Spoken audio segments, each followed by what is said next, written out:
আসসালামু আলাইকুম everyone, welcome back to my channel Mahima cooking house.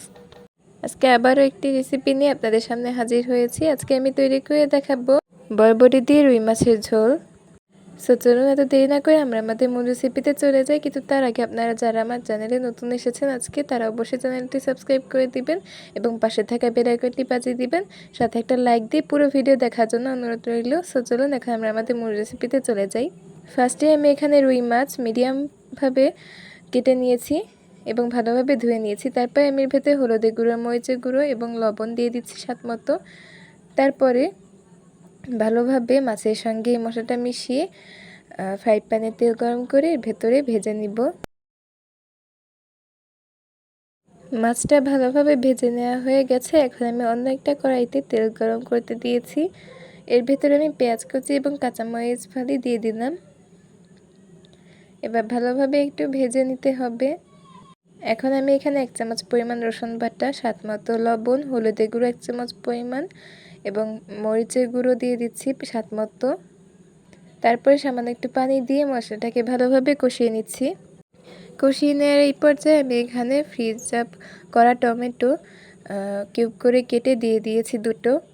আর এই টমেটো ফ্রিজ আপের রেসিপি আমার কিন্তু চ্যানেলে দেওয়া আছে, আপনারা চাইলে দেখে আসতে পারেন। তারপর দিচ্ছি আলু, লম্বা করে মিডিয়াম শেপ করে কেটে নিয়েছি, দিয়ে ভালোভাবে মশলার সঙ্গে কষিয়ে নিতে হবে ভালো করে। এখন দিয়ে দিচ্ছি বরবটি, আমি মিডিয়াম শেপ করে কেটে ভালোভাবে ধুয়ে নিয়েছি। বরবটি দিয়ে দিচ্ছি এর ভেতরে। এখন ভালোভাবে মশলার সঙ্গে কষিয়ে নিতে হবে। তারপরে ভালোভাবে এটা কষিয়ে নেওয়ার পরে আমি পানি দিয়ে দিচ্ছি পরিমাণ মতো। এখন যে ভেজে রাখা মাছ সেগুলো দিয়ে দিব এর ভেতরে একে একে।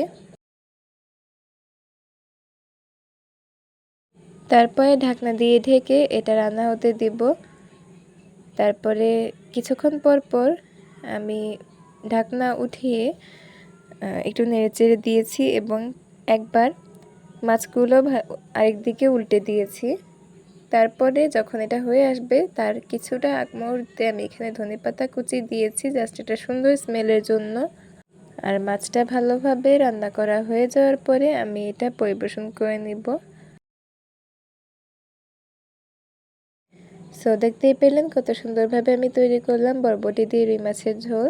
আর এটা দেখতে যতটা সুন্দর হয়েছে, গরম ভাতের সঙ্গে কিন্তু এটা খেতে অসম্ভব মজাদার লাগবে। আপনারা চাইলে বাসায় একবার এটা তৈরি করে দেখতে পারেন। উপরে আমি সামান্য একটু ভাজা জিরা গুঁড়ো দিয়ে দিচ্ছি একটা সুন্দর স্মেলের জন্য। তো কেমন লাগলো আমার আজকের পর্ব অবশ্যই কিন্তু কমেন্ট করে জানাবেন এবং ভালো লাগলে একটি লাইক দিয়ে শেয়ার করে সাথেই থাকবেন। সবাইকে আজকের মতো এখানেই বিদায় জানাচ্ছি। সবাই ভালো থাকবেন। আল্লাহ হাফেজ।